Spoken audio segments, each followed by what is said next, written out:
Let's take a look at this problem, which asks us to find the area enclosed between the graphs of two equations. The first equation is y squared equals 2x minus x squared, and the second equation is y squared equals 8x minus x squared.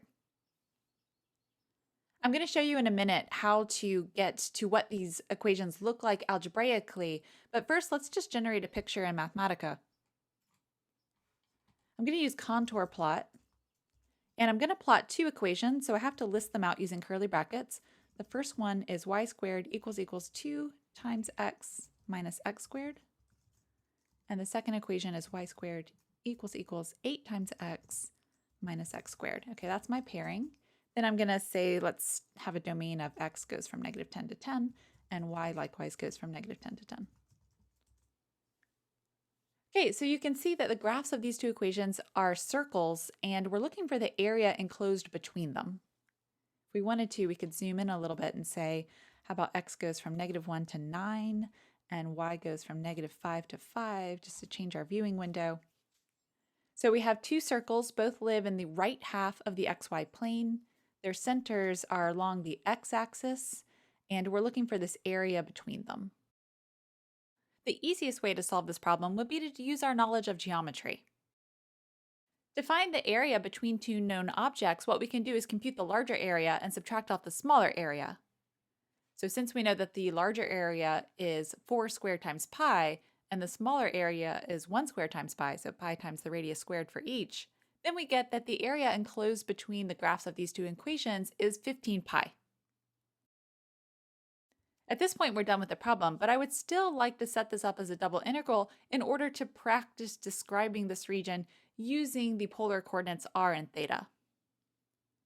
We will then make a little variation on this problem where it's less obvious how to compute it using geometry. So we will need to adjust our double integral approach to a harder problem. Okay, but here's how we can do that algebraically.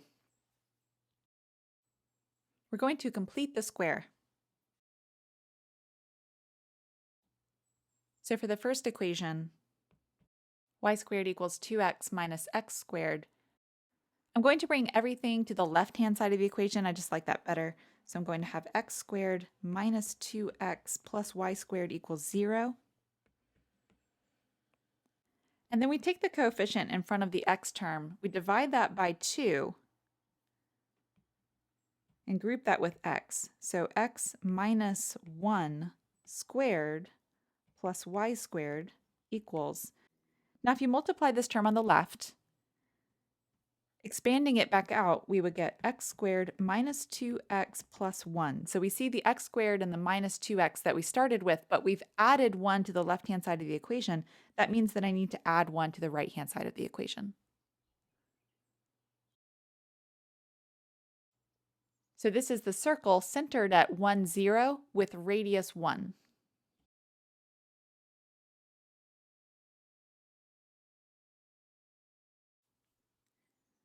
The second equation is going to be similar. So let me first move everything to the left-hand side. Then I'm going to take the coefficient in front of the x term and divide it by 2, writing x minus 4 squared plus y squared. And then if I expand that out, I'm just going to do this out loud, I would have x squared minus 4x plus 16. So that's x squared minus 8x plus 16. That means I need to add 16 to the right-hand side. So this is, of course, the circle centered at 4, 0 with radius square root of 16, so radius 4.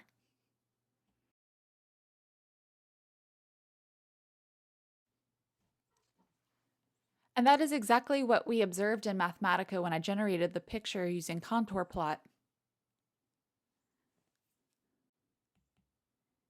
If we didn't already know that, we could sketch this picture by hand. And now what we're looking for is this area enclosed between the graphs of these two circles.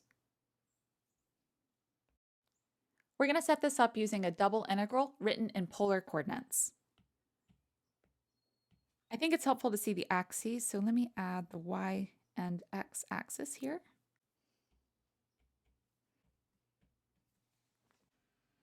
What I like to do to describe this kind of region in polar coordinates is draw a bunch of rays emanating out of the origin through our region.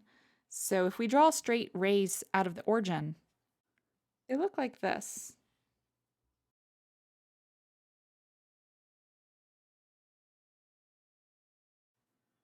Now the question is, what kind of R values do we have in our region where that's like distance to the origin versus what kind of angle descriptions do we have for our region where the angle is the angle we make with the positive x-axis. So for example, here's an angle, here's an angle, here's an angle. If you imagine like describing this region all the way to the left that's tangent to the y-axis, we would actually make an angle of 90 degrees. So we get all the way to the positive y-axis. Likewise, we rotate down, down, down, all the way down to the negative y-axis because we do have vertical tangency right here in the fourth quadrant. Now with theta, you always want to rotate counterclockwise. So this kind of horrible illustration tells us that we're going to start down here at the negative y-axis, rotate counterclockwise up through the positive y-axis. So that's our domain for theta, is to cover the right half plane. And the best way to do that is to think of this negative y-axis as negative pi over 2. So we rotate from negative pi over 2 up through 0, theta equals 0. Keep rotating up through theta equals pi over 2. So the domain for theta will be negative pi over 2 through pi over 2.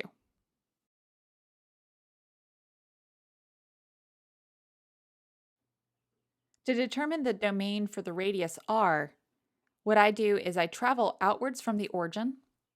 So I think about when do I enter the region versus when do I exit the region as I travel radially outwards.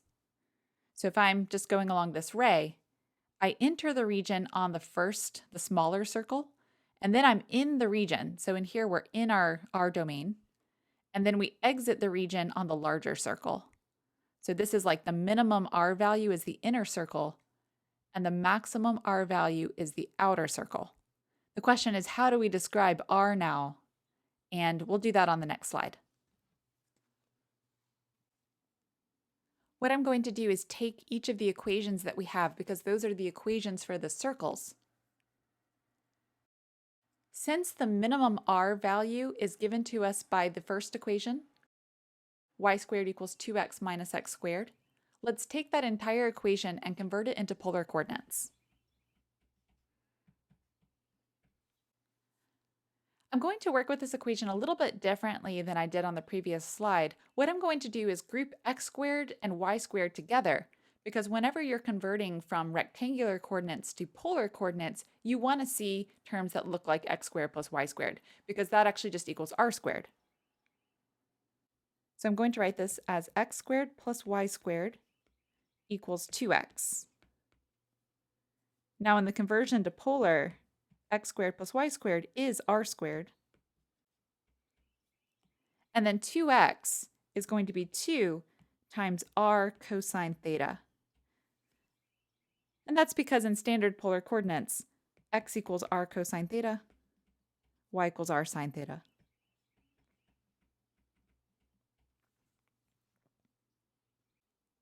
Now we want to solve for r. This equation is quadratic for r because I have an r squared term over here.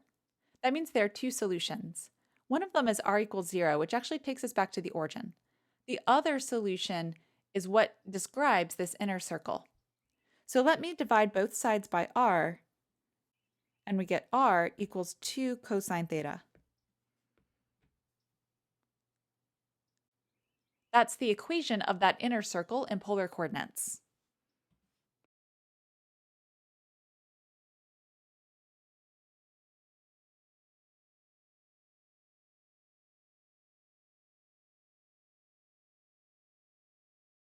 Then the maximum r value I'll do a little faster because it's going to be very similar.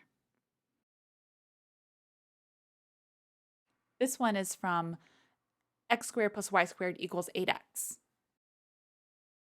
So there I went ahead and put x squared and y squared together.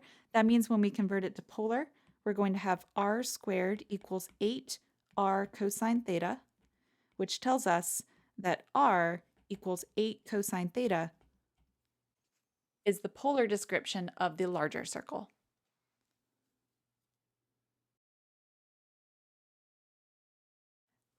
So we put these two pieces together and we can say that the bounds on r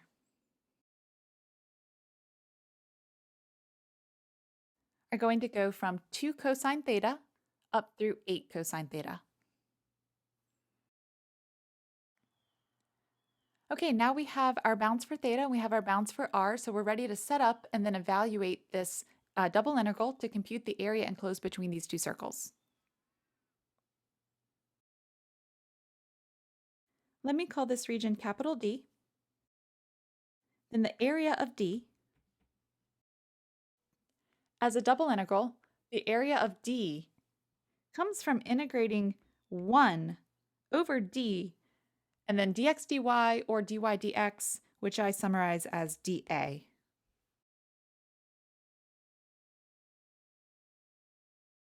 So now to convert to polar coordinates, we can write this as a double integral of 1, and then to convert to polar, I need to bring in an r. So it's the original integrand times r. And then it's going to be either dr d theta or d theta dr based on which one gives us a better description for our bounds. So since theta was described as being bound between two constants, whereas r was being bound between two functions of theta, we must integrate this dr d theta, where r is going to go from 2 cosine theta up through 8 cosine theta, and theta goes from negative pi over 2 up through pi over 2. From this point, it's just a question of anti-differentiating and then evaluating.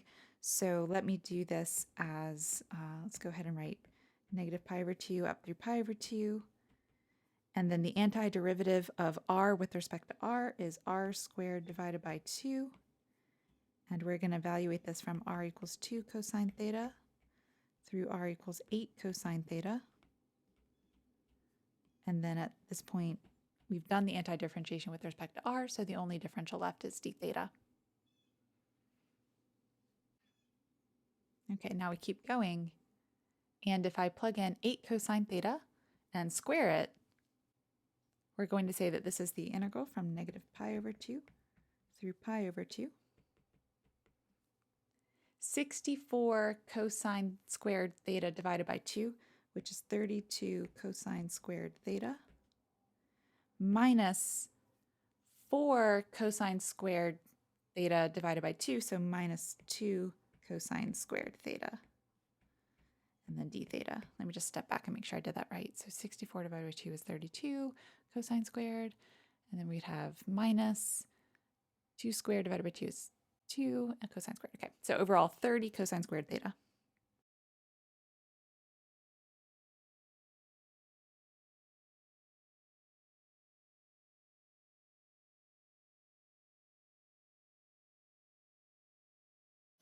To integrate cosine squared theta with respect to theta, we need to use the power reducing formula that tells us that cosine squared theta can be written as 1 plus cosine 2 theta divided by 2. So let me make that substitution. I'm also going to shrink this up so that I can try to fit this all on this page. Okay, so continuing on,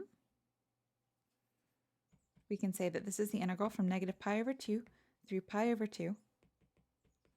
30 times the quantity 1 plus cosine 2 theta divided by 2 d theta. I'm going to pull that 15 out front. And then I think I can go ahead and anti-differentiate now with respect to theta. So I've pulled the 30 over 2 in front, so I'm just going to leave that out there as a coefficient. And then the antiderivative of 1 with respect to theta is theta. And then the antiderivative of cosine 2 theta with respect to theta is going to be sine 2 theta divided by 2.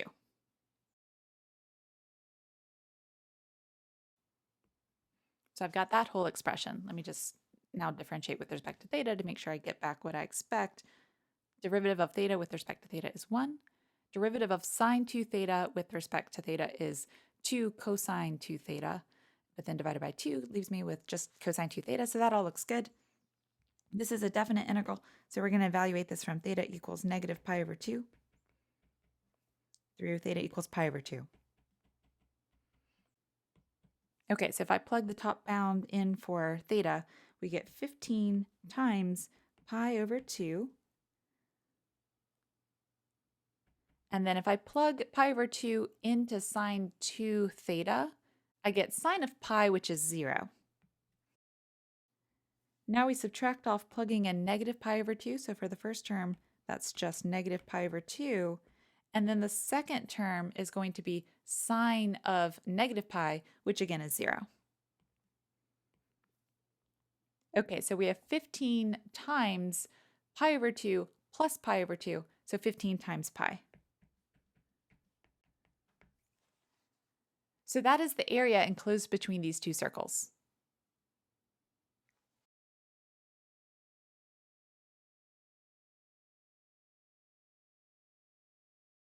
All right, now let's take a look at this example. This is going to be a little bit harder than the previous example. And in this situation, we're trying to find the area enclosed between the graphs of two circles, pictured here. And it's not obvious how to solve this with high school geometry. So we're going to again set this up as a double integral in polar coordinates, which means that we need to spend some time determining the bounds on the radial coordinate going outward from the origin and the angular coordinate rotating us through this region. So here's how I would do it. If we imagine sketching rays emanating outwards through the origin, then just like before, we enter the region on the smaller circle to the left and we exit the region on the larger circle to the right. So the radial coordinate r, I will do quickly because it's similar to the example that we just looked at. So the minimum value of r is determined by the first circle, then we're in the r zone, if you will, and then we exit on the larger circle. So since we just worked through that, let's go ahead and write down the bounds for r. The circle on the left is x squared plus y squared equals 9. So that means the radius there is 3. So 3 is less than or equal to r, is less than or equal to, and then the one on the right we already determined. That's the same circle as what we saw before. So we could repeat the analysis we did here to conclude that the upper bound for r should be 8 cosine theta.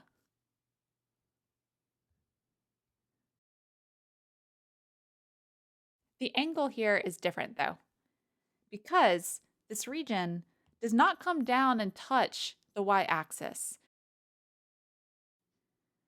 So to find the domain for theta, we need to describe this lower intersection point and this upper intersection point. Those are going to give us the lower and upper bounds for theta as we rotate counterclockwise through this region. So let's determine when these two circles intersect. They intersect when both equations are true. So simultaneously, x squared plus y squared equals 9, and y squared equals 8x minus x squared. So when both equations are true.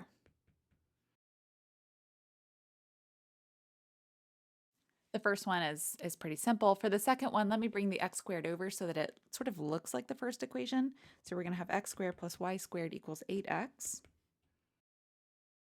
So that means 8x equals 9.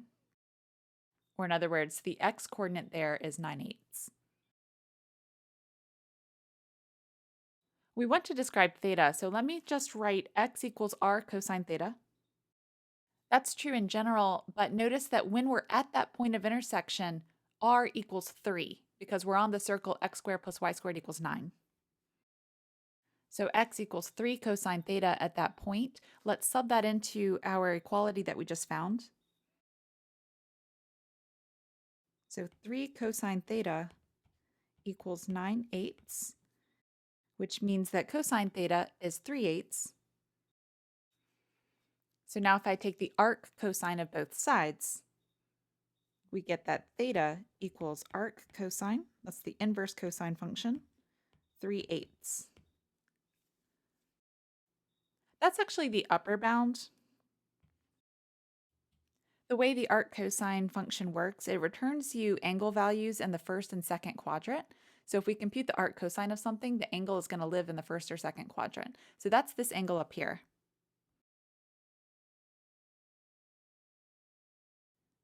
To figure out the lower one, we're just going to use symmetry. The lower one would be negative arc cosine 3/8.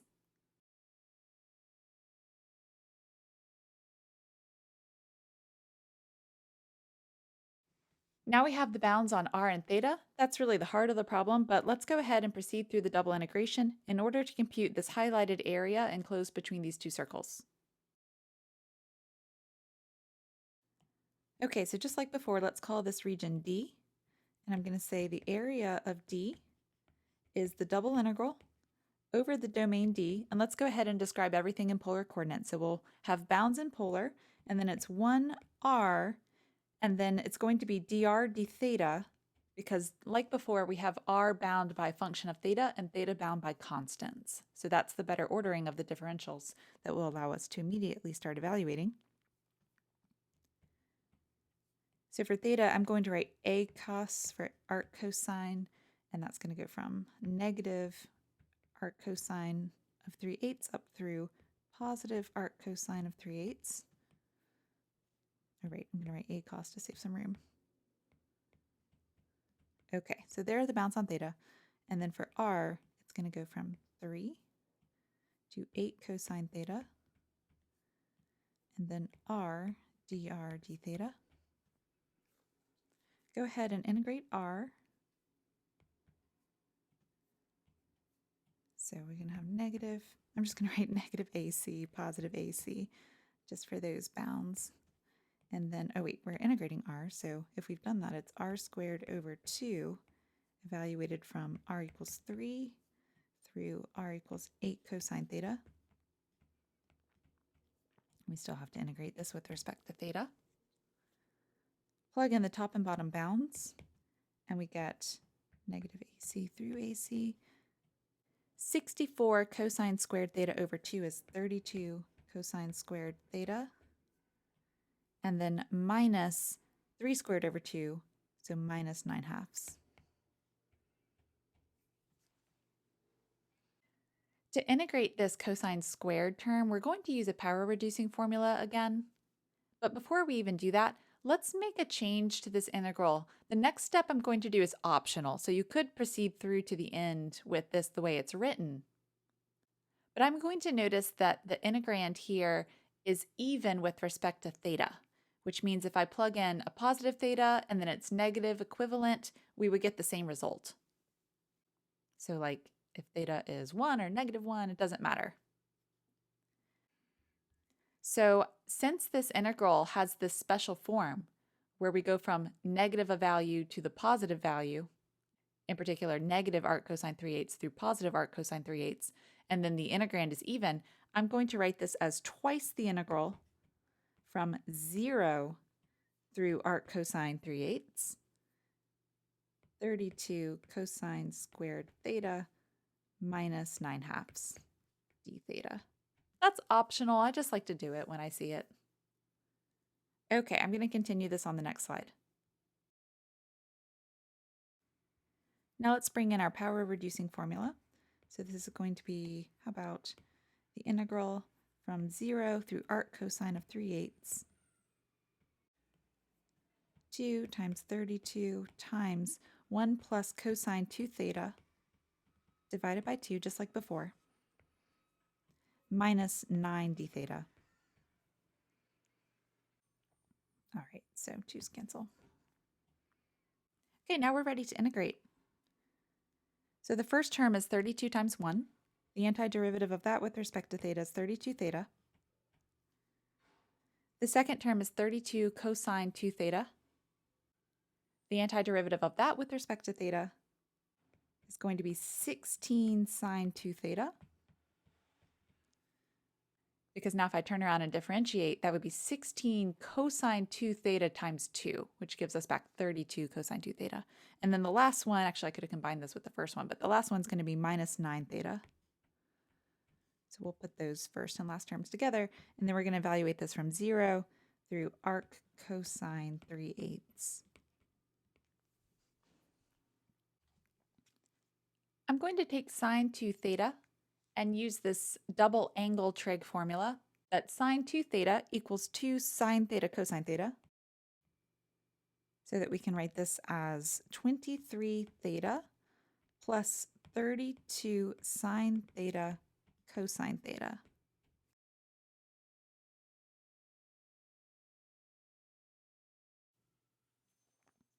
Okay, now let's go ahead and plug in our top and bottom bounds. We're going to have 23 arc cosine 3/8 plus 32 sine arc cosine 3/8 times cosine arc cosine 3/8. Cosine and arc cosine are just going to cancel each other out and leave us with 3/8. When we plug in the bottom bound, it's going to be 0, and then sine 0 is 0, so we'll just say minus 0. Here's how you can compute sine of arc cosine of 3/8. Let's set up a triangle. So here's our right triangle that we're going to use. Now if cosine of this angle is 3/8, then we can label the sides of this triangle as having an adjacent side of 3 and a hypotenuse of 8, so that cosine of theta is adjacent over hypotenuse is 3/8. Notice this triangle is not this one in the first quadrant because here the radius was 3. It's a similar triangle, so the angles are going to be the same and then the sides are going to scale up. We use the Pythagorean theorem to label the opposite side. It's going to be the square root of 64 minus 9, so the square root of 55. Now what is sine of this angle? It's opposite over hypotenuse, so it's going to be square root of 55 over 8.